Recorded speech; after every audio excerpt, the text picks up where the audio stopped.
Super six పేరుతో కూటమి అధికారంలోకి వచ్చింది. కనీసం సూపర్ 6లో ఒక పెన్షన్ తప్ప ఎలాంటి అమలు చేయలేదు, ప్రజల్ని ఇప్పటికీ మోసం చేస్తానని చెప్పిస్తారు. అంటే ఓన్లీ ఒక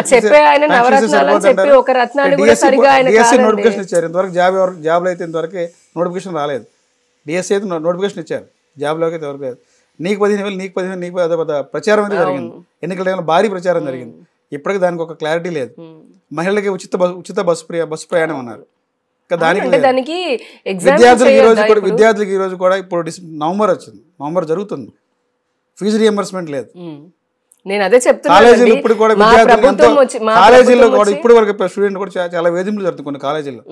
గవర్నమెంట్ ఇస్తో లేదో మాకు తెలియదు, మీరు మా అమౌంట్ కట్టాల్సిందే, కట్టకపోతే బయటకు పంపించేస్తున్నారు.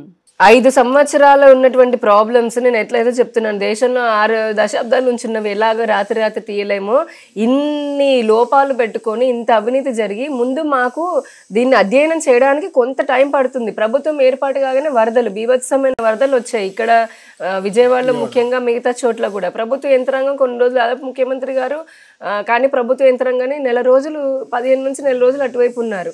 ఈలోపు ముందు ఢిల్లీకి వెళ్ళి అక్కడ సమావేశాలు జరుగుతున్నప్పుడు రాష్ట్రానికి రావాల్సినటువంటి వాటిల్లో ఉన్నారు.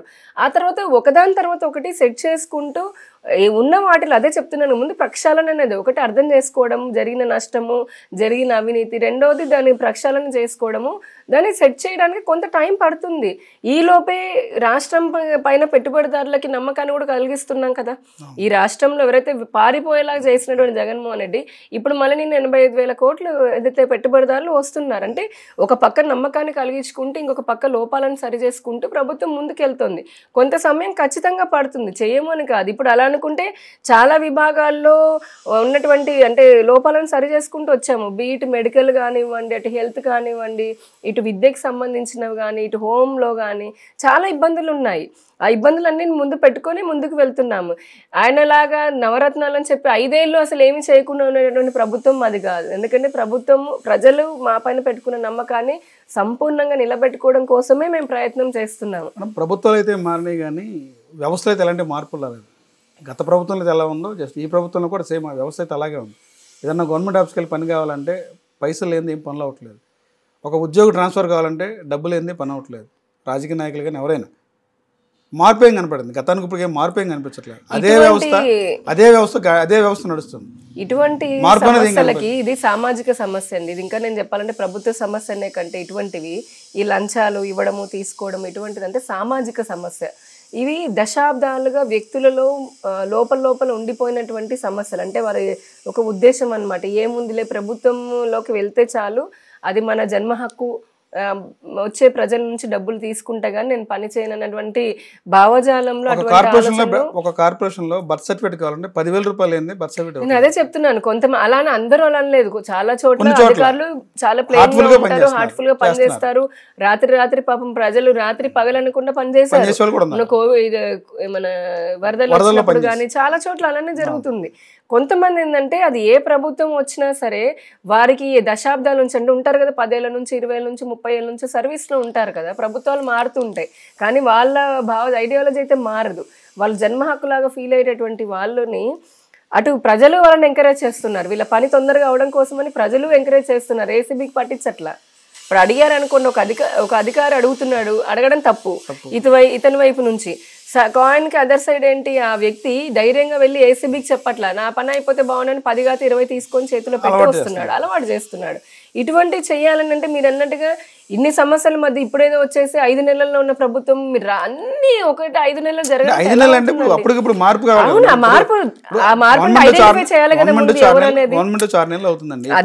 ఇదే విజయవాడ వరదలు ఉందండి. విజయవాడ వరదలకు సంబంధించినటువంటి సర్వేలో కొంతమంది పేర్లు రాశారు. రేషన్ కార్డు ఉన్న వాళ్ళ పేర్లు ఇక్కడ హైదరాబాద్ ఉన్న పేర్లు అదో పెద్ద సమస్యగా ఉంది.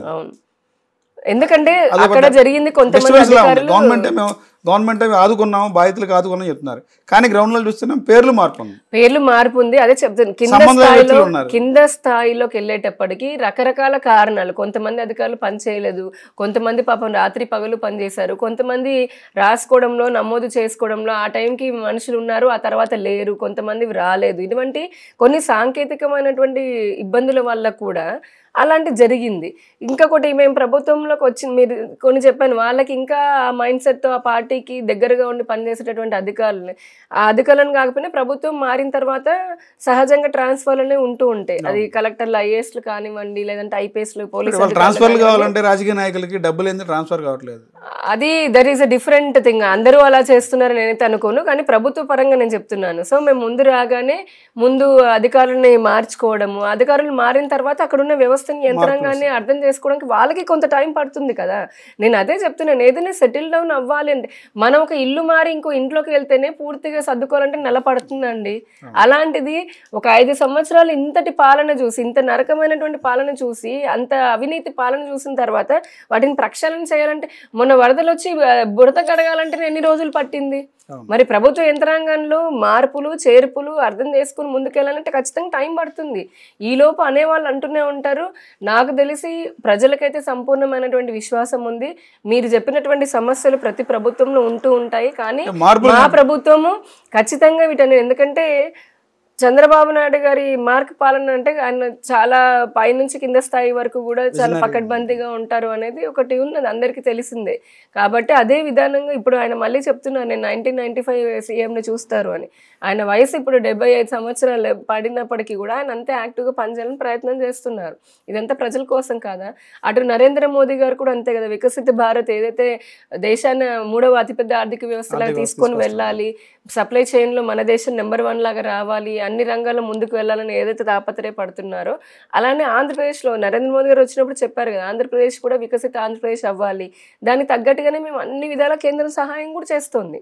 ఇవన్నీ కలిపి ఇంత అంటే ప్రజలు సంయమనంగానే ఉన్నారు. మధ్యలో ఈ రాజకీయ నాయకులు, ఇంకొంతమంది విశ్లేషకులు వాళ్ళు చేసేటటువంటి డ్రామా ఇదంతా. ప్రజలకి తెలుసు, అరే ఇంత కష్టాలు పడిగానే ఇప్పుడిప్పుడే ముందుకెళ్తున్నాము, ఇప్పుడిప్పుడే అభివృద్ధి చూస్తున్నాను. మొన్నటి వరకు గుంతల రోడ్లు ఉండే, మీరు చూడండి ఇప్పుడు ఎన్ని, మీరు రోజు పేపర్ చూస్తే పూడుకలు కనిపిస్తుంది, అంటే రోడ్లు బాగునే ఉన్నాయి. టైం పడుతుంది కదా, రాత్రి అన్ని రోడ్లు వేసేయలేం కదా, 1 by 1 ఫేస్ బై ఫేస్ ఉంటుంది ఏదైనా. అది కూడా ఎన్డీఏ గవర్నమెంట్ని ఎన్డీఏని ప్రశ్నిస్తే అరెస్ట్ చేస్తారా? నేను రోజు ప్రశ్నిస్తాను, అరెస్ట్ చేస్తారని చెప్పి జగన్ చెప్తారు. మీరు ఇచ్చిన హామీల్ని ఎక్కడని చెప్పి ప్రశ్నిస్తే అరెస్ట్ చేస్తారా? ఈ రోజు నుంచి నేను ప్రశ్నిస్తాను, అరెస్ట్ చేస్తారా? మంచిది, ఆయన ప్రశ్నించమనండి. ఆ విధంగా ఆయన మీడియా ముందుకు రమ్మనండి. 5 సంవత్సరాల్లో ముసుగేసుకొని పరదాలు కట్టుకొని ఏ రోజు మీడియాకి ముందుకు వచ్చి, లేదంటే ప్రజలు నింద చెప్పినట్టుగా ఇంత జరుగుతున్న రాష్ట్రంలో అరాచకము ఆయన నాయకులు చేస్తున్నప్పటికీ, ఆయన నాయకులు భూ కబ్జాలు చేశారు, శాండ్ కబ్జాలు చేశారు, లిక్కర్ కబ్జాలు చేశారు, ప్రభుత్వ ఎండోమెంట్ భూములు లాక్కున్నారు. సామాన్య ఆఖరికి ఈయన పబ్లిసిటీ పిచ్చి, జగన్ పబ్లిసిటీ పిచ్చి పీక్స్ వల్ల రైతుల యొక్క పాస్బుక్ లో కూడా ఈయన ఫోటో వేసుకున్నాడు, అదే సొంత వాళ్ళ తాత ముత్తాతలు ఇచ్చినట్టు. అధికారం మీరే వచ్చారు కదా, మీరు ఎంక్వైరీ చేయించవచ్చు.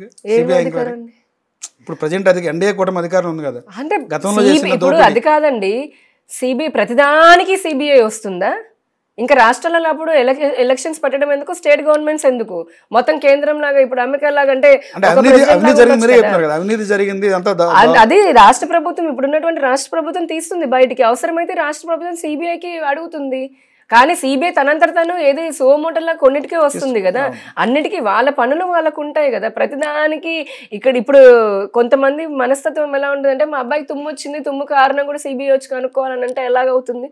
అన్నిట్లో అలా రాదు కదా. కొన్ని అతను చేసినటువంటి అవినీతిని రాష్ట్ర ప్రభుత్వం ఇప్పుడుంది చేస్తుంది, అవినీతి తీస్తుంది, ఆ సిబిఐ పరిధిలోకి వెళ్ళే వాటికి సిబిఐకి ఇస్తుంది, రాష్ట్రమే చేయాల్సిన రాష్ట్రం చేసుకుంటుంది కదా. సో ఆ విధంగా ఆయన చేసుకున్న పబ్లిసిటీ పిచ్చిదానికి ఇంత నాశనం చేసినప్పుడు ఏ రోజు మీడియా ముందుకి రాలేదే? మరి ఏ ఒక్క రోజు ఆడబిడ్డలు ఆయన మాట మాట్లాడితే పక్క రాష్ట్రంలో ఒక అమ్మాయికి ఇబ్బంది కలిగింది, అన్యాయం జరిగిందని దిశాని చట్టం కాదని తెలిసినప్పటికీ పబ్లిసిటీ కోసం అని దిశాని పెట్టాడు. దిశ చట్టం పనిచేయలేదంటారా? దిశ చట్టం కాదు కదా. సి టెక్నికల్లీ అండ్ లీగల్లీ దిశ చట్టమే కాదు, చట్టం కాదు, కానీ దాన్ని చట్టంలో నేను చేస్తాను అని చట్టం అయిపోయిందని ప్రకటన ఇచ్చుకున్నాడు. అవ్వలేదు కాదు అది, ఎందుకంటే పెండింగ్స్ ఆంధ్రప్రదేశ్ లో ఎటువంటి మహిళలకు మేలు జరగలేదంటారా? ఏం మేలు జరుగుతుంది? నీకు చట్టమే దానిలో లేదు. ఎప్పుడైనా 21 days లో ఫాస్ట్ ట్రాక్ నేను చట్టం తోటి ఉరేస్తాడు, ఎంతమందికి ఉరేస్తాడు చెప్పండి? ఇప్పుడు ఆయన ఇంటి పక్కనే నిన్న కూడా పేపర్లో వచ్చింది, ఆయన ఇంటి పక్కన సీతారాంపురం నది మన విజయవాడ దగ్గరలో కూతవేటు దూరంలో ఆ అమ్మాయి పైన అత్యాచారం జరిగితే ఇంతవరకు 3 ఏళ్ళు, మరి ఇప్పుడు ఈ 6 నెలలు వదిలేస్తే, నిన్న పట్టుకోవడానికి ప్రయత్నిస్తే పారిపోయాడు అని చెప్పని ఏదో వచ్చింది. ఎందుకు పట్టుకోలేదు మరి నువ్వు?